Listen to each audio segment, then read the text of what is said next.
എനിക്ക് എന്റെ അടുത്ത് ഇപ്പോഴും ആളുകൾ ചോദിക്കാറുണ്ട്, എന്റെ ഫ്രണ്ട്സിന്റെ അടുത്ത് വിളിച്ചിട്ട് ചോദിക്കാറുണ്ട്, നമ്മിത എന്താ ചെയ്യുന്നത്, വെളുക്കാൻ വേണ്ടിട്ട് എന്താ ചെയ്യുന്നത്. സത്യം പറഞ്ഞാ ഈ കളർ ഒരു വലിയ സംഭവമൊന്നുമല്ല, ഞാൻ അങ്ങനെ വിശ്വസിക്കുന്ന ആളാണ്. ഇപ്പൊ നേരിട്ട് കാണുമ്പോൾ പറയാം, ഞാൻ അങ്ങനെ വലിയ ഫെയർ ഒന്നുമല്ല, എനിക്ക് പാർവതിയുടെ കളറൊന്നുമില്ല, സത്യമായിട്ട് ഞാൻ ഫെയർ ഒന്നുമല്ല, ഞാൻ മോഡറേറ്റ്, എനിക്ക് ആ മോഡറേറ്റ് ടോൺ ഭയങ്കര ഇഷ്ടമാണ്, ഒരു നോർമൽ ടോൺ മാത്രമാണ്. അപ്പൊ കുറെ പേര് വിചാരിച്ചിട്ടുണ്ട് ഞാൻ എന്തൊക്കെയോ ചെയ്തിട്ടുണ്ട് എന്റെ അടുത്ത്. കാരണം നമ്മൾ സ്കൂളിൽ പഠിക്കുന്ന സമയത്ത് ഈ ഗ്രൗണ്ടിൽ കളിച്ചും അങ്ങനെ ഇങ്ങനെ നമ്മൾ ഓൾറെഡി ടാൻ ആവും. ഞാനൊന്നും എന്റെ ജീവിതത്തെ ആ സമയത്ത് സൺസ്ക്രീൻ ഉപയോഗിച്ചിട്ടില്ല. പിന്നെ സൺസ്ക്രീൻ ഉപയോഗിച്ചു എപ്പോഴാന്ന് അറിയാം, പണ്ട് ഈ കളറുള്ള സൺസ്ക്രീൻ ഉണ്ടായിരുന്നില്ലേ,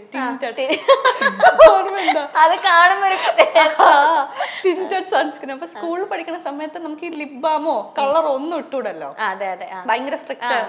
അപ്പൊ ഇച്ചിരി ഫൗണ്ടേഷൻ ഒക്കെ ഇട്ട ലുക്ക് വരാൻ വേണ്ടിട്ട് ഈ സൺസ്ക്രീൻ ഒക്കെ ഇട്ടിട്ട് പോവായിരുന്നു. അങ്ങനെയാണ് ഞാൻ ആദ്യമായിട്ട് പണ്ട് സൺസ്ക്രീൻ ഇട്ടത്. അപ്പൊ അങ്ങനെ വന്നിട്ടുള്ള മാറ്റങ്ങൾ ഇത് നോർമൽ ആയിരുന്നു പണ്ട് കുഞ്ഞിനെ തൊട്ടെ. പുള്ളിപ്പുലി ആട്ടിൻകുട്ടിയായിരുന്നു. അപ്പൊ അതിലൊരു സ്റ്റോറി നമ്മളിപ്പോ കേട്ടു. അപ്പൊ അതിൽ ഞാൻ കേട്ടായിരുന്നു മോഹിനിയാട്ടം പഠിക്കാൻ വേണ്ടിയിട്ട് കുറച്ച് ദിവസം എടുത്തായിരുന്നു അല്ലേ? മോഹിനിയാട്ടം പഠിക്കാൻ, ഡാൻസ് പഠിക്കാൻ. അപ്പൊ അവര് പറഞ്ഞിട്ടുണ്ടായിരുന്നു ഡാൻസ് പഠിക്കണമെന്ന് പറഞ്ഞിട്ടുണ്ടായിരുന്നു. പക്ഷെ എനിക്ക് ഡാൻസ് അപ്പൊ ഞാൻ ക്ലാസിക്കലി ഒരുപാട് കുഞ്ഞിലെ ഒരു ഫസ്റ്റ് സ്റ്റാൻഡേർഡ് സെക്കൻഡ് സ്റ്റാൻഡേർഡിൽ കൊണ്ട് ഡാൻസ് പഠിക്കാൻ ആക്കുമല്ല. അപ്പൊ ആ ഒരു ഇതല്ലാതെ ബേസ് അല്ലാതെ ബാക്കി ഒരു എനിക്ക് ഭയങ്കര ആഗ്രഹമൊക്കെ ആയിരുന്നു. പക്ഷെ ക്ഷമ എന്ന് പറയുന്ന സാധനം ഇല്ലാത്തോണ്ട്. ഡാൻസർ ആണോ പാർവതി? അത് നല്ല ക്ഷമ വേണ്ടേ, തട്ടടവ് നാട്ടടവ് ഒക്കെ പഠിച്ചെടുക്കുക നല്ലോണം വേണ്ടേ, കൈയും കാലൊക്കെ വേനെടുക്കും. പിന്നില്ലേ നമ്മളത് കണ്ടിന്യൂസ് ആയിട്ട് പോവാണെങ്കിൽ പ്രശ്നമില്ല. അപ്പൊ നമ്മൾ ചെറിയൊരു ഗ്യാപ്പ് എടുത്തിട്ട് പിന്നെ ചെന്നാലും ഭയങ്കര വേദന ഗ്യാപ്പേ എടുക്കാറുള്ളൂ. അപ്പൊ എല്ലാരും പഠിച്ച നല്ല നല്ലതാവുമ്പോ ഞാൻ അവിടെ തന്നെ നിന്ന് ഞാൻ നിർത്തി. അണ്ട് വീണ്ടും നമ്മൾ ഇത് തന്നെ നമ്മൾ കളിക്കേണ്ടി വരും. അപ്പൊ എനിക്ക് തോന്നി ഇതെന്നെ കൊണ്ട് പറ്റുന്നല്ല, എനിക്ക് ഇങ്ങനെ ഇൻട്രസ്റ്റ് മാറിക്കൊണ്ടേയിരിക്കും. അപ്പൊ അങ്ങനെ ഡാൻസ് ഒക്കെ പഠിച്ചു. അപ്പൊ ശരണ്യ ചേച്ചി, ആക്ട്രസ് ശരണ്യ ചേച്ചിയുടെ അവർക്ക് ഡാൻസ് സ്കൂൾ ഉണ്ട് ആലപ്പുഴ, അവിടെ പോയി ഡാൻസ് ഒക്കെ പഠിച്ചു, ഡാൻസ് കളിച്ചു. അതിൽ ശരിക്കും ഫുൾ ചുറ്റും വെള്ളമായിട്ടല്ലേ നടുക്ക് വീട്. അപ്പൊ ശരിക്കും റിസ്ക് ആയിരുന്നു അവിടെ ഷൂട്ട് ചെയ്യാനൊക്കെ. ഞങ്ങള് ഷൂട്ട് ചെയ്യുന്ന സമയത്തായിരുന്നു അവിടെ ഫ്ലഡ്. എത്രയോ വർഷത്തിന് ശേഷം Kainakary Alappuzha area complete flood വന്നിട്ടുണ്ടായിരുന്നു, വെള്ളപ്പൊക്കം. അപ്പൊ നമ്മള് വെള്ളപ്പൊക്കം ഉള്ള സമയത്ത് ഈ വീടിനകം മൊത്തം വെള്ളപ്പൊക്കമാണ്. അപ്പൊ എല്ലാവരുടെയും കാലിലും മറ്റേ പുഴുക്കടി അങ്ങനത്തെ ഒക്കെ ഒരുപാട് പ്രശ്നങ്ങൾ ഉണ്ടായിരുന്നു. ആ വെള്ളപ്പൊക്കത്തിൽ തന്നെ നല്ല ബുദ്ധിമുട്ടായിരുന്നു ആ സമയത്ത് ചെയ്യാനായിട്ട്. അടുത്തത് വിക്രമാദിത്യൻ ഞാൻ ഭയങ്കര എൻജോയ് ചെയ്ത ഒരു സിനിമയാണ്. കാരണം എനിക്കിപ്പോ റീസെന്റ് ലെന ചേച്ചി ആയിട്ട് ഇന്റർവ്യൂ ഉണ്ട്. അപ്പൊ ചേച്ചി പറഞ്ഞ ചെയ്ത അമ്മ ക്യാരക്ടേഴ്സിൽ എനിക്ക് ഭയങ്കര ഇഷ്ടമായ ഒരു അമ്മ ക്യാരക്ടറാണ് അത്. നല്ല സിനിമയായിരുന്നില്ല, എല്ലാവർക്കും ഇഷ്ടമുള്ള സിനിമയാണ്.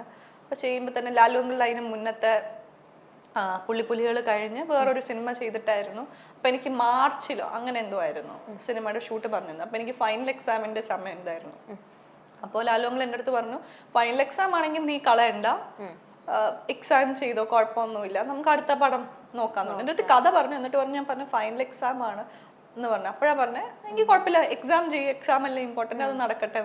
ഇല്ല ഇല്ല ഇല്ല ഇല്ല ഇല്ല ഞാനിങ്ങനെ പ്രാർത്ഥിച്ചു, ഈശ്വരാ ഒരു 10 ദിവസം മാറിപ്പോണേ, സിനിമ ഒരു 10 ദിവസം മാറിപ്പോണേ.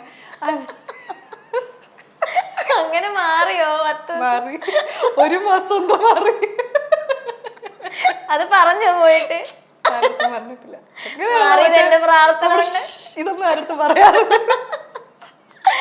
അതൊരു ഭാഗ്യല്ലേ. അയ്യോ, അത് ചെയ്തില്ലായിരുന്നെങ്കിൽ ഭയങ്കര മിസ്സിംഗ് ആയി പോയല്ലേ.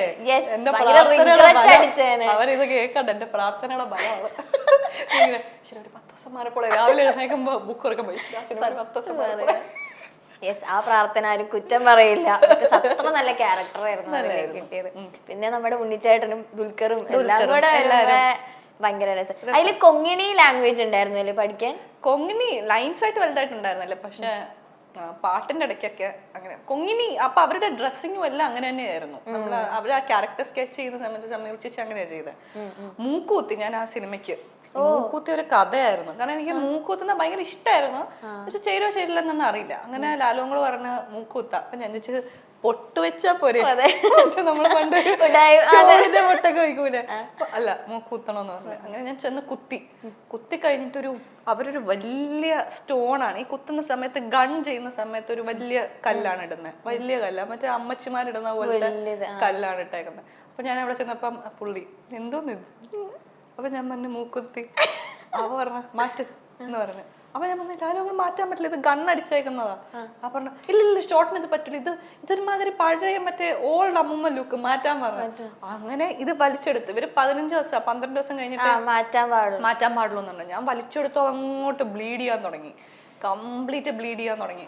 എന്നിട്ട് സമീർ ശശി ഒരു കുഞ്ഞ് ഡയമണ്ടിന്റെ സ്റ്റഡ് മൂക്കി ഇട്ട് തന്നു.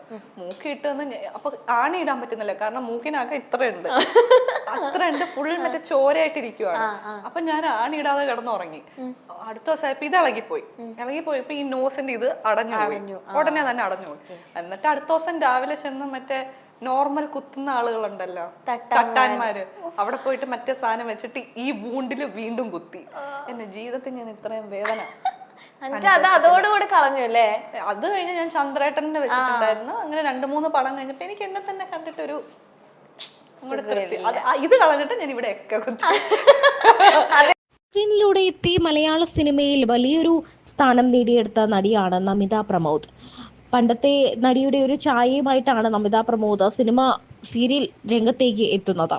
തുടക്കം തന്നെ സൂപ്പർ താരങ്ങളുടെ ഒപ്പമായിരുന്നു. അതായത് കുഞ്ചാക്കോ ബോബന്റെയും നിവിൻ പോളിയുടെയും ഒക്കെ നായികയായിട്ടായിരുന്നു നമിത പ്രമോദിന്റെ അരങ്ങേറ്റം. പിന്നീട് ഫഹദ് ഫാസിലിന്റെ ഉൾപ്പെടെയുള്ള നായികയായി മാറി.